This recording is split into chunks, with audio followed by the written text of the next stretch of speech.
तो मैंने बताया कि जुम्मे वाले दिन मैंने जो दुआ बताई थी ना, उसमें मैंने बताया था कि ला इलाहा इल्लल्लाहु वहदहु ला शरीका लहू लाहुल मुल्को वलाहुल हम्दो वहुवा अला कुल्लि शैइन क़दीर अल्हम्दुलिल्लाह सुबहानल्लाह वला इलाहा इल्लल्लाहु वल्लाहु अकबर वला हौला वला कुव्वता इल्ला बिल्लाह अल्लाहुम्मा अग़फ़िरली। फिर आपने दुआ मांगनी, दुआ आपकी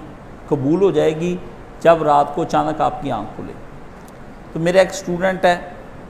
अच्छा स्टूडेंट है, ना मैं उससे कभी मिला हूँ ना वो मुझे मिला, मेरी पोस्टें आगे पीछे करता रहता है।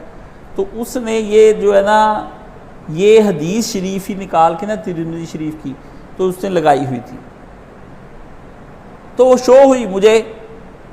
और एक ने मुझे पर्सनल मैसेज भी कर दी, कहा कुछ नहीं, बस भेज दी। अब हमें तो होता है कि सानू तो फोका पानी नहीं कोई पिलाता, तो इन्हें पोस्ट कितों भेजती सानू पर्सनल जी करके।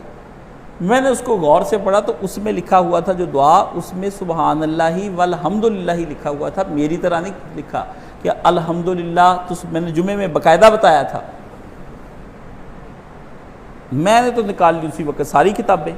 क्योंकि जो मैंने याद की थी, जो पढ़ी थी, मैंने कहा जहाँ जहाँ आई है इसको अभी देखता हूँ, अगर तो स्टूडेंट ने बताई गलती तो सीधी करूँ,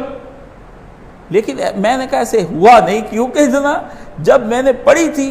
ठीक है हाफजा कमज़ोर हो गया होगा ज़रूर,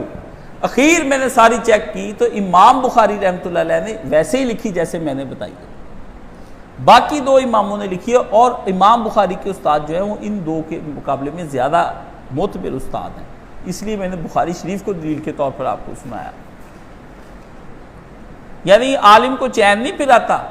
ये लाइब्रेरी मैंने क्यों अपने पास इसलिए बनाई, नहीं मैं देता किताब को, मुझे तो रात को 1 बजे दौरा पड़ता है, मैं अंदर आ जाता हूँ,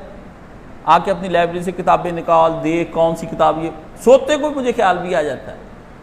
ऐसे ही पानी पीने के लिए वॉशरूम जाने के लिए उठा, वहाँ दिमाग चल रहा होता है, मैं कहा गल का की भला बनूंगा, चल चेक तक कर लिए, फिर नींद ही ना आती, ना चेक करो फिर इधर इधर इधर इधर, इसका चेक कर ले, तहकीक करनी पड़ती हर बात की कि गलत ना हो जाए, अल्लाह के यहाँ जवाबदेह होंगे। तो अल्लाह ताला हमें दीन की समझ और क़ुव्वत अता फरमाए। हम जो अपने दीन में माँ बाप अपनी तहकीकी बातें लें, हो गया जो अम्मी अब्बे से गलती हो गई, कुताही हो गई, अल्लाह उनको भी मुआफ़ फरमाए, उनके लिए मग़फ़िरत की दुआ करें, बात का रेफरेंस ढूंढें और उसको लॉजिकली समझने की कोशिश करें। व आखिर दवाना अनिल हम्दुलिल्लाहि रब्बिल आलमीन।